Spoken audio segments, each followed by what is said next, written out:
नमस्कार दोस्तों। तो आज हम आपको स्वागत करते हैं पार्थवे अचीवर चैनल पे। और आज का हमारा टॉपिक रहेगा जो कि हमने प्रीवियस क्लास में पढ़ा था, एबेकस। एबेकस कैसा कंप्यूटर है। तो वहाँ हम लोगों ने समझा था कि जो डिजिटल कंप्यूटर होता है, डिजिटल कंप्यूटर में और एबेकस में बहुत तरह की लिमिटेशंस थे। वो एक मैनुअल कैलकुलेटिंग डिवाइस था। और आज के डेट में हमारी जो बहुत सारी कंप्यूटर हैं जो कि डिजिटल हैं और फास्ट वर्किंग हैं, ठीक है ना। तो एबेकस कंप्यूटर के बाद हम लेकर के चल रहे हैं आपको नेपियर बोन्स के पास, ठीक है। एबेकस के बाद नेपियर बोन्स आया और नेपियर बोन्स ने भी बहुत सारे वर्क कराए। ये भी कैलकुलेट करने के काम में लाया गया, जैसे कि addition, subtraction, multiplication, division, root, cube root, ये सब चीज़ें करने के लिए नेपियर बोन्स का प्रयोग किया गया था, ठीक है ना। तो जैसे जैसे कंप्यूटर की जर्नी शुरू होती है, वन आफ्टर अनदर, एक के बाद दूसरा आने लगता है। आने का कारण ये है कि हर किसी में जब कुछ ना कुछ त्रुटियां मिलती है, एरर मिलते हैं, लगता है कि अब इससे हमारा काम नहीं हो पा रहा है। आफ्टर डेट हम सेकंड वाले को चेक करते हैं। अगर हमारा फर्स्ट वाला से बेहतर सेकंड होता है तो हम सेकंड को प्रायोरिटी देते हैं। बट अगर हमारा फर्स्ट सेकंड से बेहतर है, ठीक, तो हम फर्स्ट पे ही स्टे करते हैं, हम मूवमेंट नहीं करते, हमको सेकंड की कोई रिक्वायरमेंट नहीं पड़ती है। बट एबेकस में भी बहुत सारी चीज़ें थी। एबेकस फास्ट एक्सेसिंग डिवाइस नहीं था, just like a small calculator, ठीक है। जहाँ बहुत सारे फ्रेम में रॉड लगे होते थे, उनमें बहुत सारे बिट्स लगे होते थे, मोतियाँ लगी होती थी। उन मोतियों से हम क्या करते थे, काउंट करते थे। जोड़ने घटाने का बहुत तरह का मैथमेटिकल वर्क होता था। आ रही बात समझ में। तो ये सब चीज़ें कहीं ना कहीं दिक्कत करी। आफ्टर दैट हम लोगों ने नेपियर बोन्स के तरफ मूव किया। तो आज हम समझेंगे, आज का हमारा जो क्लास रहने वाला है, totally depend on the topic Napier bones, ठीक है। तो एबेकस के बाद हमारा ये सेकेंड पार्ट नेपियर बोन्स का है। उसके बाद हम आपको लेके आएंगे फर्स्ट लाइन का। आ रही बात समझ में। तो आज का हम लेकर चलते हैं आपको नेपियर बोन्स टॉपिक पर। ओके, जय हो प्रभु।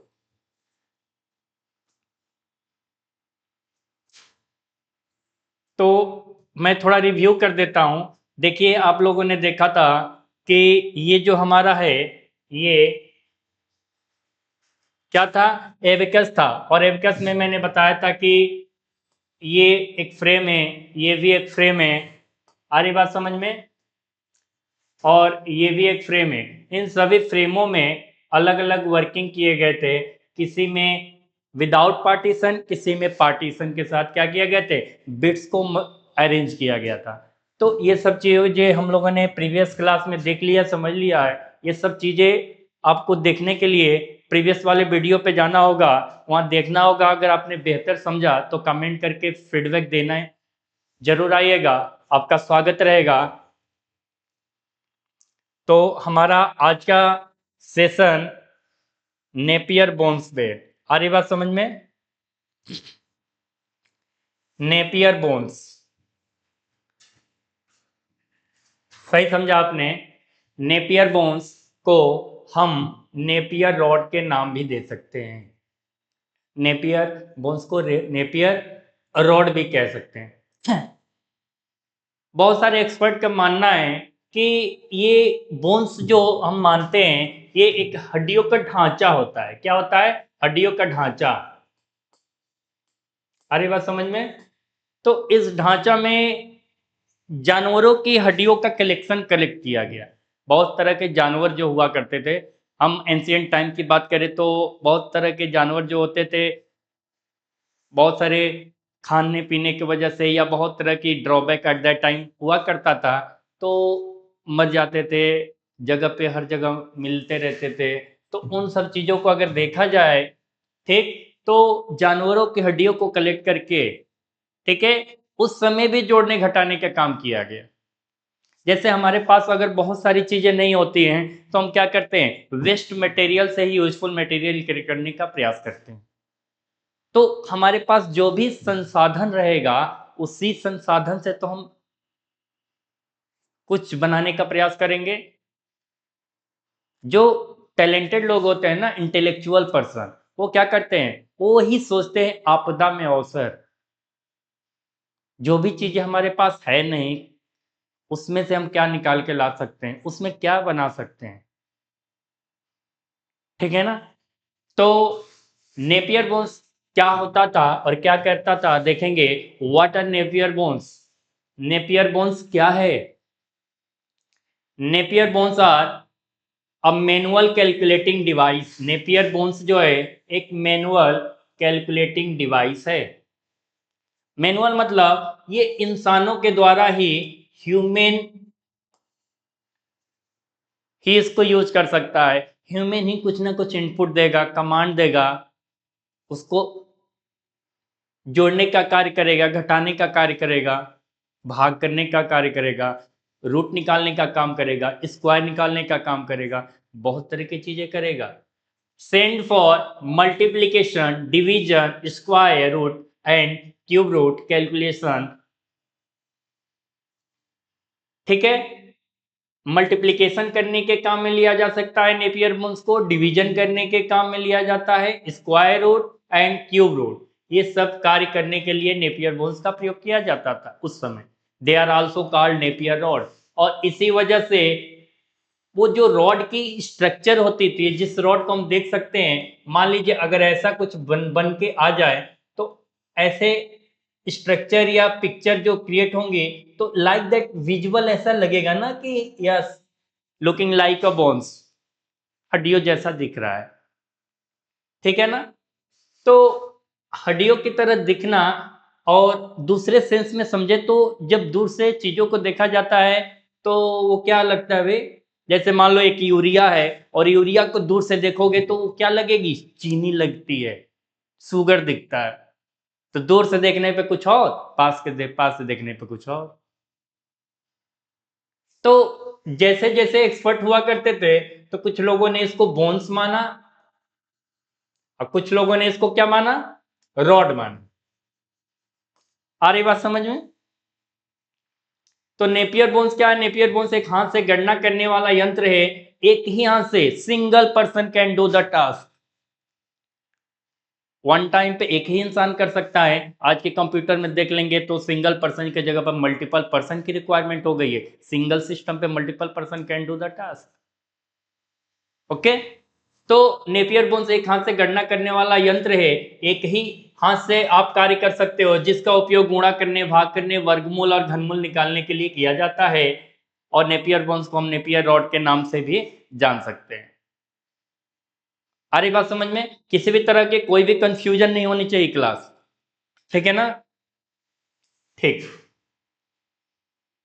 देन नेक्स्ट स्लाइड क्या कहता है, नेपियर बोन्स का ये डायग्राम देखिए। ये जो पिक्चर है देखिए, invented by John Napier 1550 to 1617, 1550 से लेकर के 1617 तक इनका टाइम ड्यूरेशन रहा। मतलब नेपियर बोन्स का यूज किया गया था।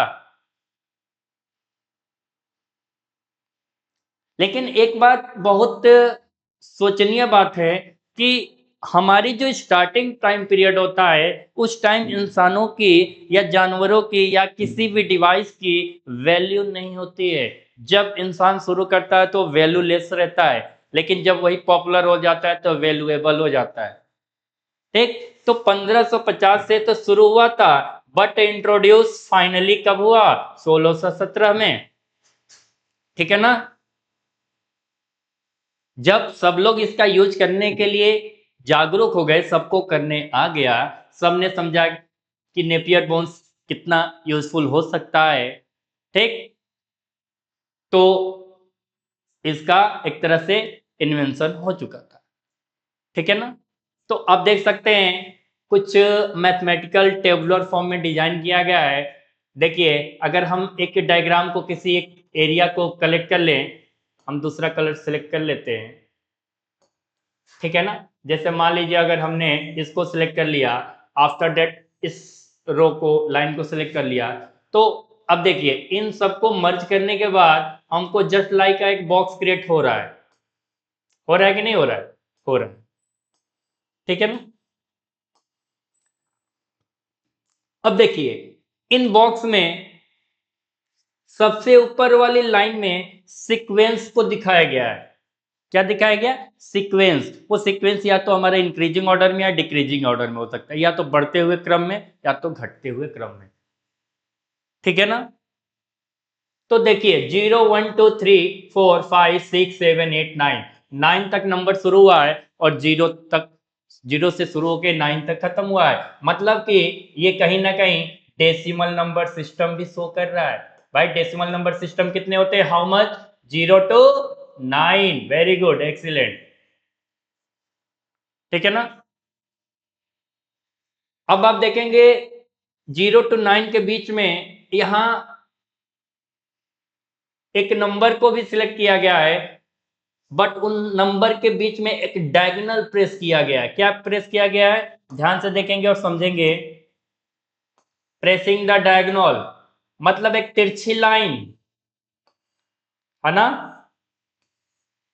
और तिरछी लाइन में कुछ नंबर को रखा गया है, जस्ट लाइक 0 5 1 0 1 5 2 0 2 5 3 0 3 5 4 0 4 5। अब इन्हीं का प्रयोग करके नेपियर बोन्स उस समय multiply, square root, cube root, ये सब चीजें फाइंड आउट कर पाता था। ठीक है?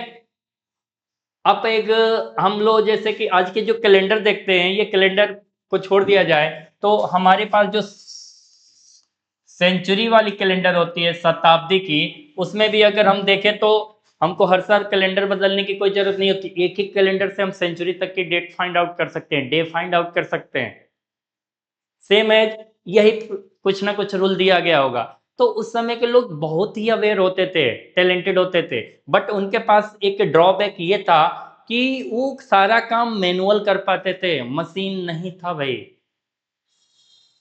आज के अगर टाइम ड्यूरेशन आज की इरा को ले लिया जाए तो आज के लोग टैलेंटेड तो है, ये मानने में दो राय नहीं होना चाहिए। कोई सवाल ही नहीं बनता है कि आज के लोग टैलेंटेड नहीं, बहुत टैलेंटेड है। बट इनके पीछे जो पावरफुल एनर्जी या जो भी सोर्स लगा हुआ है वो मशीन है। एक तरह से मशीन कितना बड़े बड़े कार्य को, कॉम्प्लेक्स जटिल कार्यों को छोटा छोटा कम समय में करवा दे रहा है। लेकिन वो काम पहले के लोग करते थे और समय लगता था। उनके पास सुविधाएं नहीं थी, संसाधन नहीं थे। तो नेपियर बोन्स ने, ठीक, और नेपियर बोन्स इसका नाम इसलिए पड़ा क्योंकि जॉन नेपियर ने इसका क्या किया? खोज किया था, आविष्कार किया था। ठीक, तो देखते हैं हम नेक्स्ट स्लाइड क्या कहता है। इन्वेंटर, आविष्कारक कौन है? कुछ भी चीज आती है वो वर्क करने के काम में आए, कोई फाइल या वायरस या डिलीट करने के काम में आए। जैसे हम एक छोटा सा वायरस का नाम ले लें, जो कि हम बोलते हैं, भाई क्या बोलते हैं? कोविड-19, राइट? I am right? तो इसका आविष्कार किसने किया? किसने इसको भेजा? माइंड में बहुत सारी चीजें पड़ जाती हैं। तो जो फर्स्ट लुक होता है ना, पहले जो जहां से दिखता है, या जिसने पहले देखा या जिसने पहले पाया, उस वही क्या हो जाता है? वही आविष्कारक हो जाता है, वही क्रिएटर हो जाता है, वही इन्वेंटर हो जाता है। ठीक है ना? तो Napier bones were invented by John Napier, और स्कॉटिश मैथमेटिशियंस। या जो जॉन नेपियर हैं, ये एक मैथमेटिशियंस थे, एक गणितज्ञ थे। गणितज्ञ मतलब कि गणित के कैसे कैसे भी सवाल को, कितनी भी जटिल कार्य क्यों ना हो, कितनी भी जटिल सवाल क्यों ना हो, उसको भी किसी न किसी रास्ते से सॉल्व करने का तरीका ढूंढ लेते थे। तो ये स्कॉटिश मैथमेटिशियंस जो जॉन नेपियर थे, इन्होंने क्या आविष्कार किया? एक बोन्स का, कि जिससे हम कैलकुलेट कर सकते हैं, बहुत सारी चीजों को फाइंड आउट कर सकते हैं। नेपियर बोन्स का जो आविष्कार जॉन नेपियर ने किया, जो कि स्कॉटलैंड के एक प्रसिद्ध गणितज्ञ थे। मैंने अभी पहले के स्लाइड में बताया कि यह शुरू हुआ था 1550 से 1617 तक, लेकिन जब शुरुआत होता है तो नो वन कैन नो, कोई किसी को नहीं जान पाता है, बट जब फेमस हो जाता है तो पूरी दुनिया भंडारा खाने आ जाती है। ठीक है, तो ईयर ऑफ इन्वेंशन क्या था? Invented in 1617। इसका आविष्कार 1617 ईस्वी में किया गया था। उस समय शायद लोग खाने और सोने के सिवा कुछ भी ना जानते हो। उस समय क्या ही कल्पना किया जा सकता था। आज के डेट में तो हमारी सोच, संसाधन, सुविधाएं कल्पना से परे हैं। इंसान जो सोचता है वो पा लेता है। मैंने एक फार्मूला डिजाइन किया था। इस फार्मूला को आप देखिए।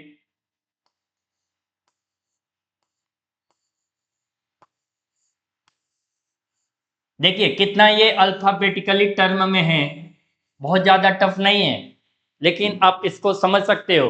व्हाट यू सी, क्या आप देखते हो, इज व्हाट यू गेट, वही आप पा जाते हो। जो आप इस संसार में देखते हो वही आप पाते हो। ठीक है, वो चाहे आपका पॉजिटिव का पार्ट का हो और निगेटिव का, totally depend on your belief system. ठीक है ना? जो आप पाओगे वही आपने कभी ना कभी देखा होगा। देखने का मतलब यह है कि जरूरी नहीं खुली आंखों से ही देखा गया हो, वो आपने सोचा भी हो, जस्ट इमेजिन, कल्पना भी किया हो। एक तरह से वो देखने के point of view, sense of view से ही लिया जा सकता है। ठीक है ना? तो नेपियर बोन्स का आविष्कार जॉन नेपियर ने किया था, जो कि एक स्कॉटलैंड के प्रसिद्ध गणितज्ञ थे। इनका ईयर ऑफ इन्वेंशन जो था वो 1617 था। 1617 ईस्वी में आविष्कार किया गया था। ठीक है ना? कोई दिक्कत नहीं। चलते हैं देन नेक्स्ट स्लाइड की तरफ। हिस्ट्री क्या है, क्या कहता है जॉन नेपियर का इतिहास, क्यों इतना ये इंपॉर्टेंट हो गया, एबेकस के बाद जॉन नेपियर को क्यों लाया गया? कुछ तो होगा ना। अच्छाई, अच्छाई ही इंसान को सामने लाती है, किसी भी तरह की। जरूरी नहीं आप पैसे वाले हो, आप ईमानदार हो, आप सुंदर हो, छोटे हो, मोटे हो, नथिंग। कुछ ना कुछ यूनिकनेस होनी चाहिए, एक ही चीज हो। ठीक है, एक ही चीज आपको उस पर्दे पे, उस जगह पे लाके खड़ा कर देगी, शायद आपने कभी कल्पना नहीं किया होगा। लेकिन मैं एक बात और बताऊंगा, इसके पीछे पेरेंट्स का और बड़े लोगों का बहुत ही दुआओं का भंडार होता है, साथ होता है। बिना पेरेंट्स के, बिना बड़े लोगों के दुआओं के किसी को कुछ भी नहीं मिलने वाला है।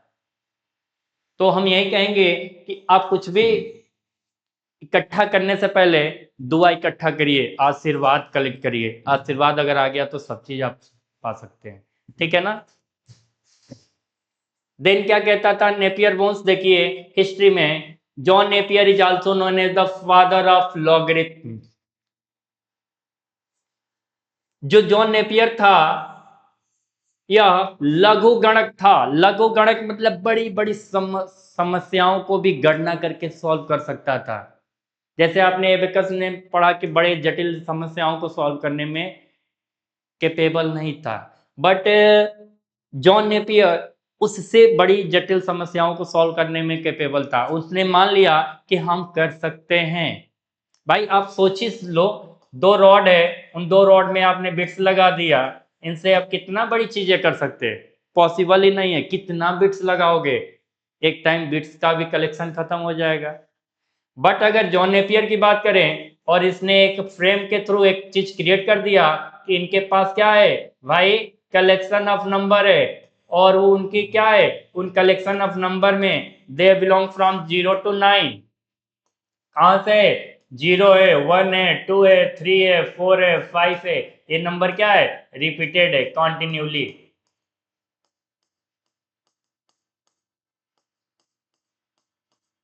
समझ सकते हैं, कोई दिक्कत नहीं। तो ये कहीं ना कहीं मैनुअल वर्क के लिए परफेक्ट था, बट फास्ट कैलकुलेटिंग और कॉम्प्लेक्स कैलकुलेशन के लिए परफेक्ट नहीं था। बट एबेकस के बाद जब हमारा नेपियर आया तो इन सब चीजों को थोड़ा सा फास्ट कर डाला, ठीक है ना। Make complex calculation easier and fastest. He designed Napier bones before electronic calculators. This device helped merchants, scientists, and students perform large multiplication quickly.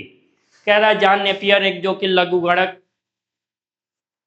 कहा जा सकता है, उनको उन जनक माना जाता है, ठीक है, मैथमेटिक्स के। कठिन गणनाओं को सरल और तेज रूप से करने का उन्होंने क्या किया, एक बोन्स बना दिया, जो कि आप ये देख रहे हो स्ट्रक्चर। इलेक्ट्रॉनिक कैलकुलेटर आने से पहले जो आज के डेट में हमारा देखिए जो बहुत तरह के कंप्यूटर का रूप हो गया आफ्टर कैलकुलेटर, जो हम आज के डेट में जो छोटा सा एक कैलकुलेटर देखते हैं, ठीक। तो उसके आने से पहले जो व्यापारी होते थे, जो मर्चेंट होते थे, जो साइंटिस्ट वैज्ञानिक होते थे, जो स्टूडेंट विद्यार्थी होते थे, वो सब क्या करते थे, बड़े बड़े मल्टीप्लिकेशन को सिंपली जॉन नेपियर से ही कर लेते थे, जॉन नेपियर बोन्स से ही कर लेते थे। तो कहीं ना कहीं ये बहुत ही बड़ी अचीवमेंट है उस टाइम पीरियड का, जिस टाइम लोगों को कुछ शायद समझ में आता हो। ये 16 से 17 ईस्वी बहुत पहले की बात मानी जाएगी।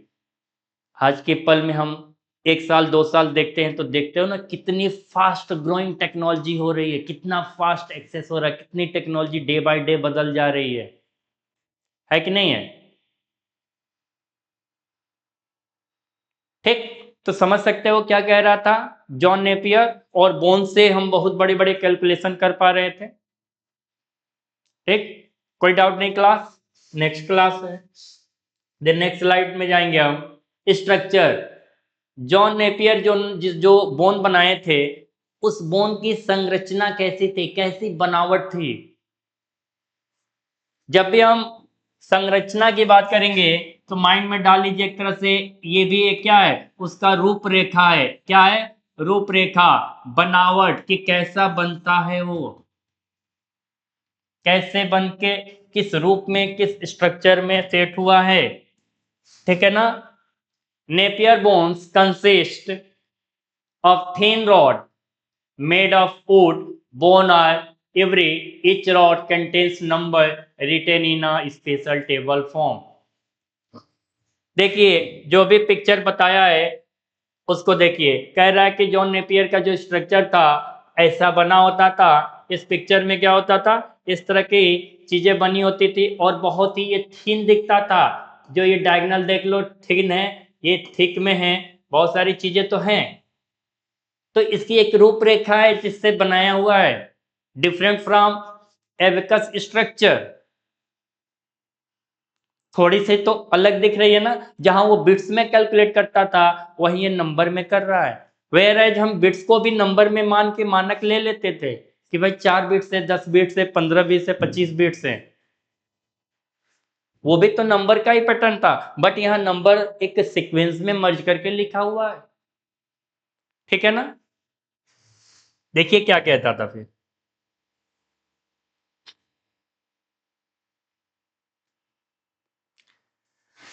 Napier bones consist of thin rod made of wood, bone or ivory. Each rod contains number written in a special table form. Napier bones पतली छड़ों से बने होते थे।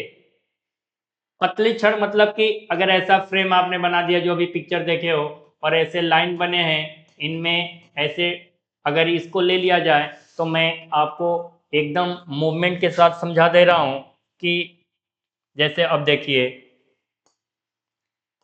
अब ये कितनी पतली है शायद आपको दिखाई भी ना दे। आ रही बात समझ में। संरचना में कह सकते हो, स्ट्रक्चर में नेपियर बोन्स पतली छड़ों से बना होता था। जो लकड़ी का बना हो सकता है, हड्डी का बना हो सकता है, या हाथी के दांत से बने होते थे। प्रत्येक क्षण पे संख्याएं विशेष तालिका के रूप में लिखी होती थी। एक संख्या का सारणी बना दिया जाता था, इंडेक्स बना दिया जाता था। उसी के हिसाब से मतलब कि अगर आपने इसमें 0 लिखा है, इसमें 1 लिखा है, इसमें 2 लिखा है, तो यहाँ कुछ दूसरा नंबर, यहाँ कुछ दूसरा नंबर, यहाँ कुछ दूसरे नंबर का सीक्वेंस मर्ज करके रखा जाता होगा। ठीक है ना, समझ में आई बात? देन नेक्स्ट स्लाइड क्या कहता है, देखिए, वर्किंग प्रिंसिपल, कार्य करने का सिद्धांत। जब हमने एबकस का देखा तो एबकस का भी कार्य करने का एक सिद्धांत था। सेम है, नेपियर्स का भी क्या है, कार्य करने का सिद्धांत है। कैसे कार्य करता है? यह यंत्र बार बार जोड़ और स्थान मान प्लेस वैल्यू के सिद्धांत पर काम करता है, जिसका गुणा करना आसान हो जाता है। स्थान मान मतलब समझ लीजिए, जैसे 2 3 1 है, तो ऐसे हमने क्या बचपन में जरूर पढ़ा होगा, प्लेस वैल्यू। इसको हमने पढ़ा वंस, टेंस, 100। इसको 1 मान लिया, इसको क्या मान लिया, 30 मान लिया, इसको 200 मान लिया। तो ये कहीं ना कहीं वंस दिख रहा है, ये टेंस दिख रहा है, ये 100 दिख रहा है। ठीक है ना? The device work on the principle of repeatable addition. किसी भी रिपीटेड, बार बार आने वाली संख्याओं को भी जोड़ने का काम करता था। प्लेस वैल्यू, स्थान मान बताने के किस किस स्थान पे कौन सी संख्या है, सिंप्लीफाई कर देता था, एकदम आसान रूप में मल्टीप्लाई कर सकता था, जोड़ कर सकता था और आंसर को निकाल कर ला सकता था। ये कहीं ना कहीं बहुत ही पावरफुल प्रिंसिपल है कि एक ही चीज को बार बार जब लाया जाता है तो वो कहीं ना कहीं कंफ्यूजन वाली बात हो जाती है। अगर आप देखेंगे तो हमने यहाँ इंग्लिश में वर्किंग प्रिंसिपल लिखा है और हिंदी में लिखा है कार्य करने का सिद्धांत। यहाँ पे 2 कलर का यूज किया गया है, नॉर्मल। तो ये कहीं ना कहीं डिफ्रेंशिएट कर देता है कि चीजें दोनों अलग अलग है। एक इंग्लिश वर्जन है, सेकंड हिंदी वर्जन है। तो एबेकस में चीजें डिफ्रेंशिएट नहीं हो पाती थी। इसके वजह से अगर वहां रिपीट हो रहा है चीजें तो कंफ्यूज कर सकती थी। इस वजह से नेपियर को मौका मिला, चांस मिला। ठीक है ना? तो इस चांस पे उसने क्या किया, किसी भी रिपीटेड नंबर को कितनी भी बार में आए, तो बात वही हो गई ना। जैसे अगर हमको 2 को क्यूब निकालना है तो मतलब क्या हो गया, 2 इंटू 2 इंटू 2, 2 2 जा 4 2 जा 8। तो ये कहीं ना क्या हम बोल सकते हैं, ये 2 का रिपीटेशन ही तो हो रहा है। जबकि एबकस में ऐसा नहीं हो पा रहा था। और जॉन नेपियर ने जो बॉल्स क्रिएट किया, इसमें ये चीजें पॉसिबल थी। ठीक है ना, no doubt class. Then next slide क्या कहता है, देखिए क्या प्रयोग है, क्या उपयोग है इसका। हम मल्टीप्लिकेशन करते हैं, किसी भी नंबर का गुणा कर सकते हैं। जैसे मान लीजिए 2 into 3 into 4 equal to what, 2 3 जा 6 और 6 4 जा 24। सेम डिवीजन है कि इसको अगर डिवाइड कर दिया, 8 3 जा 24। इस तरह से हम स्क्वायर रूट, क्यूब रूट भी पता कर सकते थे। किसका यूज करके, किस प्रिंसिपल का, नेपियर बोन्स का। ठीक है ना, उपयोग करने में आता था गुणा भाग वर्गमूल घनमूल निकालने।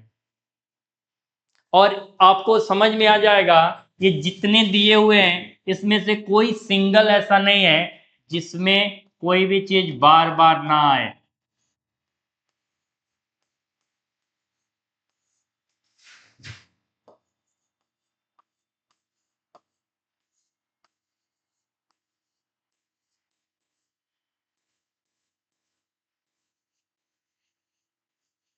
ठीक है ना, नंबर बार बार आता है, रिपीट होता है। इस वजह से जॉन नेपियर यहाँ पे जो बॉन्ड्स क्रिएट किया था वो सक्सेसफुल रहा। ठीक है, देन नेक्स्ट स्लाइड क्या कहता है, देखिए क्या इंपॉर्टेंस है कि एबकस से ज्यादा हमने नेपियर बॉन्ड्स को महत्व दिया। नेपियर बॉन्ड्स को कंप्यूटिंग यंत्रों के इतिहास में एक महत्वपूर्ण चरण माना जाता है।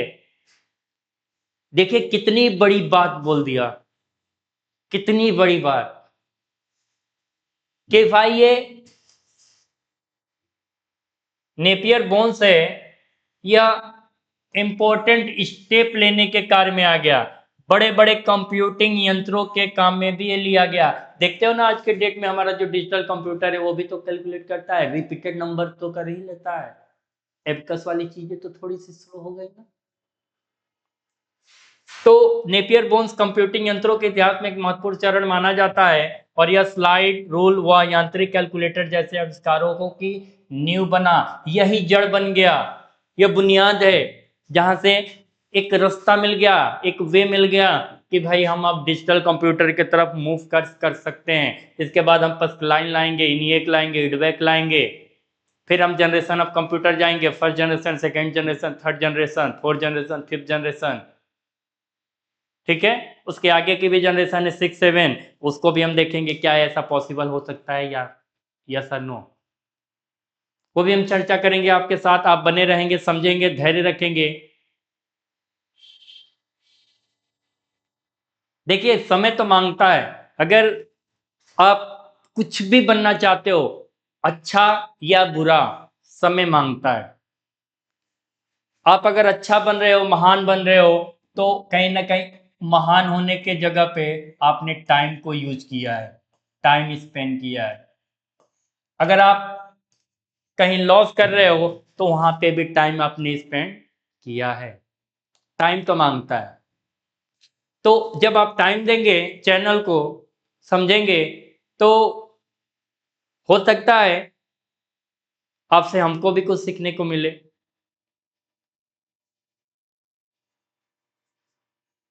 ठीक है ना।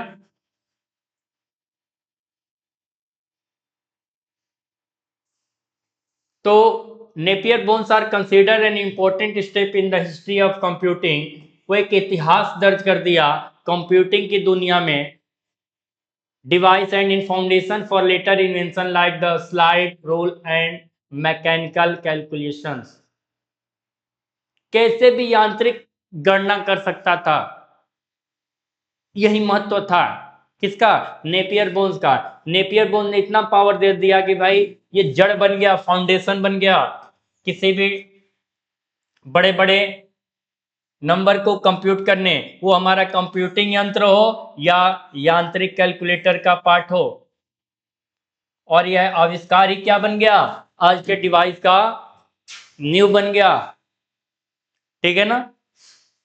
देन देखिए नेक्स्ट स्लाइड क्या कहता है हमारा, थैंक्स बोल रहा है। चलिए, जब स्लाइड ने थैंक्स बोल दिया तो हम भी थैंक्स बोल देते हैं। ठीक है, तो हम आपसे मिलते हैं नेक्स्ट क्लास में। उस क्लास में हम पढ़ेंगे पस्कलाइन के बारे में कि आखिर में एबकस के बाद जब हमने नेपियर पढ़ा, नेपियर के बाद पस्कलाइन की क्यों जरूरत पड़ी। फिर पस्कलाइन में भी कुछ ना कुछ ड्रॉबैक रहेगा, तो हम इन्हीं फीडबैक पे जाएंगे। इन सभी ड्रॉबैक को पार करते करते करते आज के टाइम पीरियड में जो कि हमारा क्या है, आर्टिफिशियल इंटेलिजेंस के साथ कंप्यूटर वर्क कर रहा है, हम आज के जनरेशन में आकर के वर्क करेंगे। तो इस जर्नी को पढ़ने के लिए, मतलब एक बच्चे का जन्म तो हो गया है, अब बच्चा धीरे धीरे धीरे धीरे धीरे धीरे ग्रो होकर के बड़ा होने आ रहा है, मेरे हाइट तक आ रहा है। तो वहां तक तो आपको धैर्य देना पड़ेगा ना, धैर्य रखना पड़ेगा, समय देना पड़ेगा, और समय मांगता है। ठीक है, तो इसी बात के साथ हम आपको धन्यवाद कहते हैं और आप चैनल पर बने लगे रहिए। हमारा पार्थवी चैनल आपका बहुत ही स्वागत करता है। ठीक है, फिर हम आपको मिलते हैं नेक्स्ट सेशन में फर्स्ट लाइन टॉपिक के साथ। तब तक के लिए धन्यवाद।